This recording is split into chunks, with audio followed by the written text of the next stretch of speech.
Hi Mark, I'm Cindy Xu Xiao. I'm freshman in Class A, and my student number is 33. I'm going to read Manal al Sharif, a Saudi woman who dared to drive. Allow me to start this talk with a question to everyone. You know that all over the world, people fight for their freedom, fight for their rights. Some battle oppressive governments, others battle oppressive societies. Which battle do you think is harder? Allow me to try to answer this question in a few coming minutes. Let me take you back 2 years ago in my life. It was the bedtime of my son, Abudi. He was 5 at the time. After finishing his bedtime rituals, he looked at me and he asked a question. Mommy, are we bad people? I was shocked. Why do you say such things, Abudi? Earlier that day, I noticed some bruises on his face when he came from school. He wouldn't tell me what happened, but now he was ready to tell. Two boys hit me today in school. They told me, we saw your mom on Facebook. You and your mom should be put in jail. I've never been afraid to tell Abudi anything. I've been always a proud woman of my achievements. But those questioning eyes of my son were my moment of truth, when it all came together.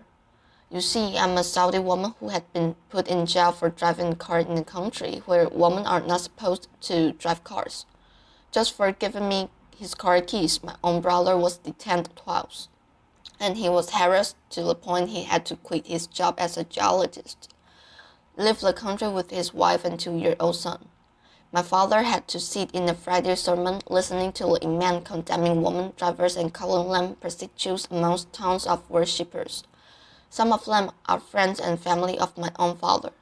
I was faced with an organized defamation campaign in the local media combined with false rumors shared in family gatherings, in the streets and in schools. It all hit me.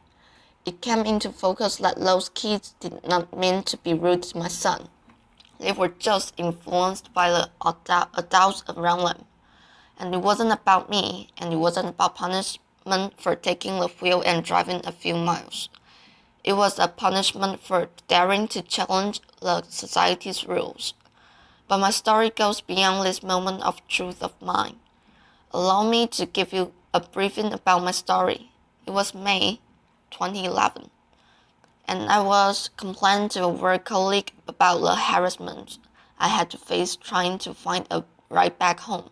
Although I have a car and an international driver's license, as long as I've known, women in Saudi Arabia have been always complaining about the ban, but it's been 20 years since anyone tried to do anything about it, a whole generation ago. He broke the good bad news in my face. But there is no law banning you from driving. I looked it up, and he was right. There wasn't an actual law in Saudi Arabia. It was just a custom and traditions that are enshrined in rigid religious fatwas and imposed on women. That realization ignited the idea of June 17th, where we encouraged women to take the wheel and go drive. It was a few weeks later. We started receiving all these men wolves will rape you if you go and drive. A courageous woman, her name is Narja Harlili. She is a Saudi woman in the city of Jeddah. She drove a car and she announced, but she didn't record a video. We needed proof. So I drove. I posted a video on YouTube, and to my surprise, it got hundreds of thousands of views the first day. What happened next? Of course, I started receiving threats to be killed, raped, just to stop this campaign. The Saudi authorities remained very quiet. They really creeped us out. I was in a campaign with other Saudi women and even men activists. We wanted to know how the authorities would respond on the actual day, June 17th, when women go out and drive. So this time, I asked my brother to come with me and drive by a police car. It went fast. We were arrested, signed a pledge not to drive again, released. Arrested again, he was sent to detention for 1 day and I was sent to jail. I wasn't sure why I was sent there because I didn't face any charges in the interrogation. But what I was sure of was my innocence. I didn't break a law, and I kept my abaya. It's a black cloth we wear in Saudi Arabia before we leave the house. And my fellow prisoners kept asking me to take it off. But I was so sure of my innocence, I kept saying no. I'm leaving today. Outside the jail, the whole country went into a frenzy, some attacking me badly, and others supportive and even collecting signatures in a petition to be sent to the king of release me. I was released after 9 days. June 17th comes. The streets were packed with police cars and religious police cars. But some 100 brave Saudi women broke the ban and drove that day. None was arrested. We broke the taboo. Applause. So I think by now, everyone knows that we can drive or women are not allowed to drive in Saudi Arabia. But maybe few know why. And now allow me to help you answer the question. There was the official study that was presented to the Sharia Council. It's the consultative council appointed by the king in Saudi Arabia, and it was done by a local professor, a university professor. He claims it's done based on a UNESCO study, and the study states the percentage of rape, adultery, illegitimate children, even drug abuse, prostitution in countries where women drive is higher than countries where women don't drive. Laughter. And now I was like this. I was shocked. I was like, we're the last country in the world where women don't drive. So if you look at a map of the world, that only leaves two countries, Saudi Arabia, and the other society is the rest of the world.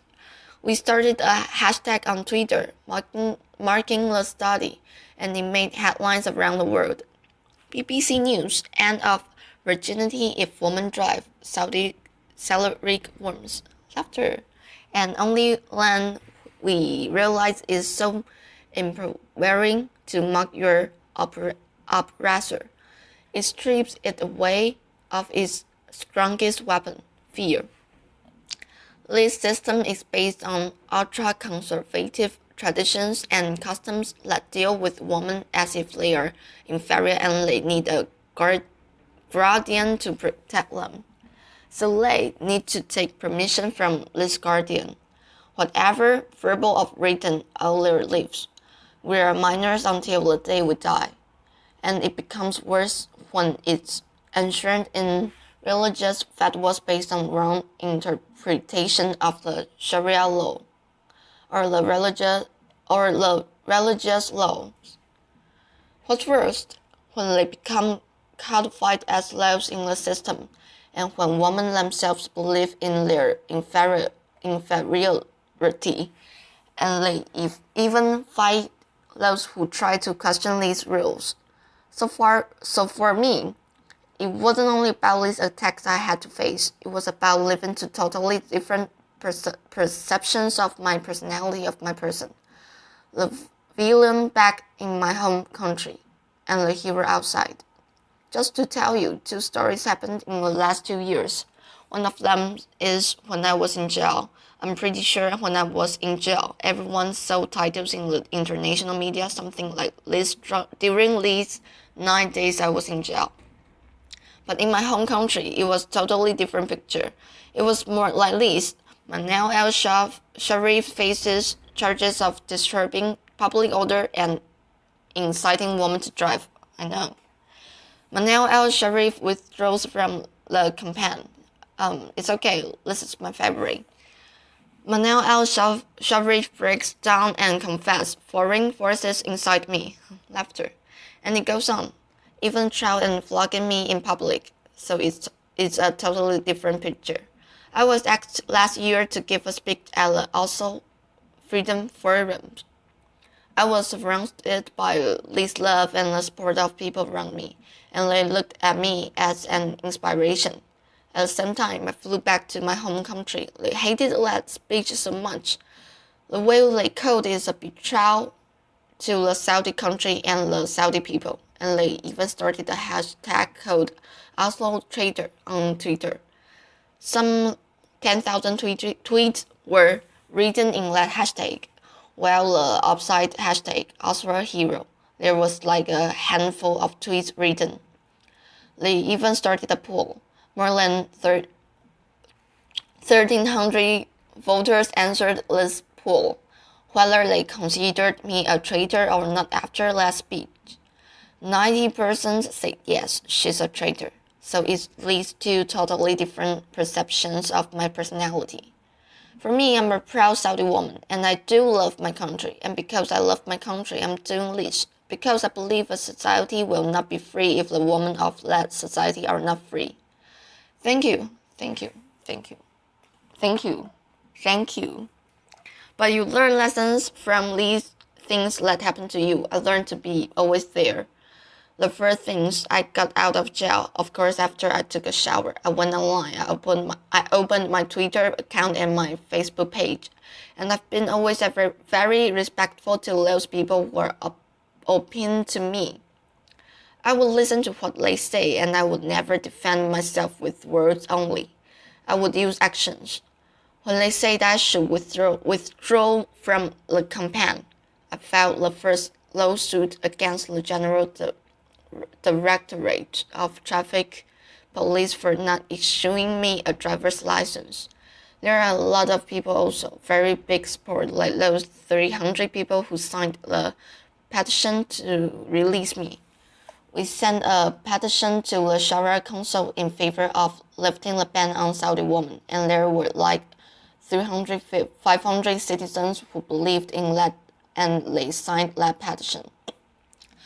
There were people like that. I just showed some examples who are amazing, who are believing in women's rights in Saudi Arabia, and they are also facing a lot of hate because of speaking up and voicing their views. Saudi Arabia today is taking small steps toward enhancing women's rights. The Sharia Council that's appointed by the king, by royal decree of King Abu Abdullah. Last year, there were 30 women assigned to that council, like 20% of the council. Applause.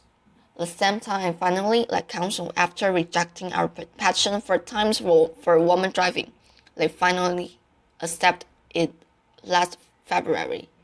Applause. After being sent to jail or sentence lashing, or sent to a trial, the spokesperson of the traffic police said, "We will only issue traffic violations for women drivers." The Grand Mufti, who is the head of the religious establishment in Saudi Arabia, he said it's not recommended for women to drive. It used to be haram, forbidden by the previous Grand Mufti. So for me, it's not about only these small steps, it's about women themselves. A friend once asked me, she said, "So, when do you think this woman driving will happen?" I told her, only if women stop asking when and take action to make it now. So it's not only about the system, it's also about us women to drive our own life, I'd say. So I have no clue, really, how I became an activist. And I don't know how I became one now. But all I know, and all I'm sure of, in the future, when someone asks me my story, I will say I'm proud to be amongst those women who lifted the ban, fought the ban, and celebrated everyone's freedom. So the question I started my talk with, why do you think it's more difficult to face, oppressive governments or oppressive societies? I hope you find clues to answer that from my speech. Thank you, everyone. Applause. Thank you. Applause. Thank you.